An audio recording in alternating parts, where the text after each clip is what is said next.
OSD যদি করা হয় এর সম্পূর্ণ তদন্ত চাই। তদন্ত ছাড়া কোনো ওএসডি ভিত্তিহীন এবং সম্পূর্ণই ভিত্তিহীনকে আমরা যারা সেবা সেক্টরে সেবা দান করে থাকি এবং সেবা সেক্টরের সাথে কাজ করে থাকি সবার জন্য কলঙ্ক।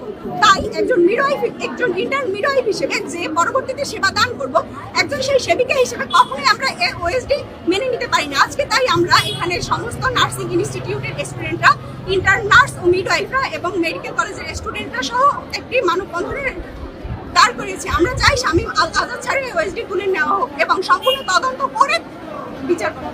আমরা চাই না কোনো ওএসডি বা এরকম কোনো প্রশাসনিক যে আইনে প্রণয়ন হয়েছে সেটা কোনো তদন্ত ছাড়া হোক।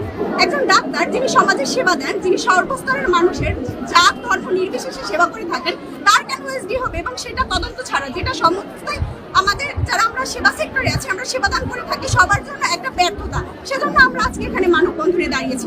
আমরা চাই না এরকম কোনো ওএসডি পরিকল্পিত বা অপরিকল্পিতভাবে বাস্তবায়িত হোক। ডক্টর শামীম আল আজাদ স্যারের ওএসডি বাতিল করে পুনরায় হচ্ছে হাসপাতালের দায়িত্ব পুনর্বহাল করতে হবে, হাসপাতালে উপযুক্ত নিরাপত্তার ব্যবস্থা করতে হবে, নতুন হাসপাতাল বিল্ডিং হবে এবং সকল সুযোগের ডাক্তার, নার্স এবং সকল ধরনের ইকুইপমেন্ট, আইসিইউ, জেনারেল রেজিস্ট্রেশন এগুলো চালু করতে হবে।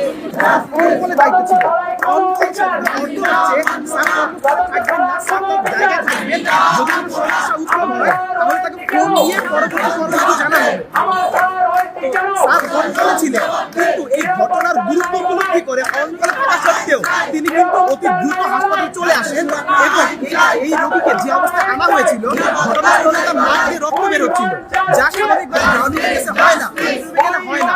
অর্থাৎ ইন্টারনাল ইনজুরি ছিল, সেই অবস্থায় রোগীকে বাঁচানো ছিল অত্যন্ত দুষ্কর। এখানে স্যার মানবিক দৃষ্টিকোণ থেকে তার দায়িত্বের বাইরে গিয়ে চলে আসেন, কিন্তু তারপরেও তাকে এই জনগণের মব ভায়োলেন্সের মুখে শাস্তি শিকার হতে হচ্ছে। এটি আমরা কোনোভাবেই মেনে নিতে পারি না।